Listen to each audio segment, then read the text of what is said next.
আসসালামু আলাইকুম। ওয়ালাইকুম সালাম। মুরব্বীর নাম একটু জানতে পারি? আমার নাম হলো মোহাম্মদ দেলোয়ার হোসেন। মোহাম্মদ দেলোয়ার হোসেন। আপনি এই এলাকায় কতদিন যাবত আছেন? আমি এই এলাকার যুদ্ধের 1 মাস পর থেকে। যুদ্ধের 1 মাস পরের থেকে, তার মানে ওই 71 সাল থেকেই এখানে।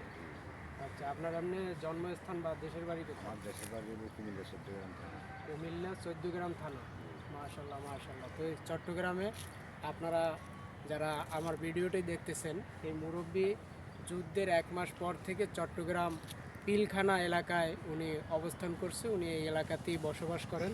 তো মুরব্বীকে আমরা ব্লগ ভিডিও বানানোর সময় আইসা দেখতেছি পাহাড়ে আছে। তো আঙ্কেল, আপনি এই পাহাড়ে কি করতেছেন? আমি এখানে ছাগল চড়াইতেছি। ছাগল চড়াইতেছেন। এই ছাগল কতদিন থেকে রাখতেছেন? ছাগল আমি আগে করতাম, ওই মোটর লাইনের ড্রাইভার ছিলাম। মোটর লাইনের ড্রাইভার ছিলেন। এখন আমি ওগুলো করতেছি আজকে 5 বছর। এখন আমি গাড়ি চালাই না। আচ্ছা আচ্ছা, গাড়ি চালাইতে অক্ষম বিধায় এখন গাড়ি চালাচ্ছেন না, ছাগল। মানে আমার মনে চাচ্ছে না, আমি গাড়ি চালাচ্ছি। আচ্ছা আচ্ছা। তো এখন এই ছাগল কি আপনার নিজের না? হ্যাঁ, আমার নিজে। আপনার নিজের। কয়টা আছে ছাগল? এখন এখানে 7টা আছে। 7টা আছে। আমরা জায়গার স্থানের কারণে ছাগলগুলো দেখাইতে পাচ্ছি না। আপনারা যদি খেয়াল করেন তাহলে এখান থেকে এই যে ঢালু স্থানটা আছে, এই ঢালু স্থানে ছাগলগুলো ঘাস খাচ্ছে, পাহাড়ি ঘাস। তো আমার আঙ্কেলের জন্য সবাই হৃদয় থেকে দোয়া করবেন। তো আপনার ছেলে মেয়ে কয়জন? আমার 2 ছেলে 2 মেয়ে।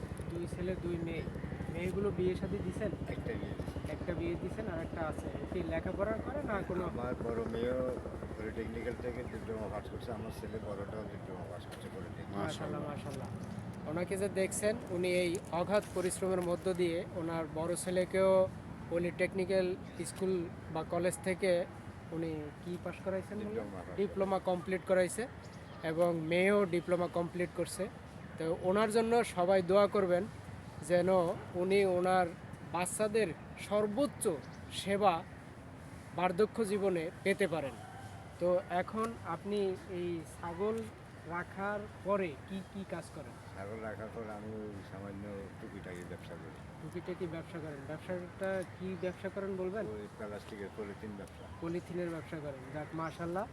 আপনারা দেখছেন উনি এই ছাগল রাখেন অবসর টাইমে এবং উনি পলিথিনের যে একটা ব্যবসা আছে আপনারা জানেন, এই পলিথিনের টুকিটাকি ব্যবসা বাণিজ্যও করেন। তো এখান থেকে যে অর্থটা উপার্জন হয় এ দিয়ে সংসারের চাহিদা মিটে। সাহায্য মানে আমার ছেলেরা তো এখন পয়সা কামাচ্ছে না। আচ্ছা আচ্ছা। আমার ছেলেরা এখন ইঞ্জিনিয়ার, ওরা তো এখন টাকা দিয়ে কামাচ্ছে। আমার তো এখন আমার টাকা তো ওদের কাছে এখন লাগে না। আচ্ছা আচ্ছা, ওরা আরো বরঞ্চ আপনাকে দেয় যে। আমাকে আরো দেয়। মাশাল্লাহ মাশাল্লাহ। আমার আঙ্কেলের ছেলেরা এবং মেয়েরা যে চাকরি বাকরি করতেছে, এখন আমার আঙ্কেল কারো উপরে নির্ভর না হয়ে নিজে যেহেতু কর্মদক্ষতা এখনও আছে, সেই ক্ষেত্রে উনি এখনও কাজ করতেছেন। কিন্তু ওনার ছেলে মেয়ে ওরা যা আর্থিক উপার্জন করে চাকরি বাকরি থেকে, তার থেকে কিছু অংশ আঙ্কেলকে দেয়। তো এরকম কিন্তু এই যুগে লোক পাওয়া খুবই কষ্ট যে ছেলেরা ইনকাম করে পিতামাতার খেজমত করে। ধন্যবাদ আঙ্কেল, তাহলে ভালো থাকবেন। আমাদের সাথে মাঝে মধ্যে দেখা হবে। এই পাহাড়ে আমরা ব্লগ করতে মাঝে মধ্যে আসবো। দোয়া করবেন। আসসালামু আলাইকুম।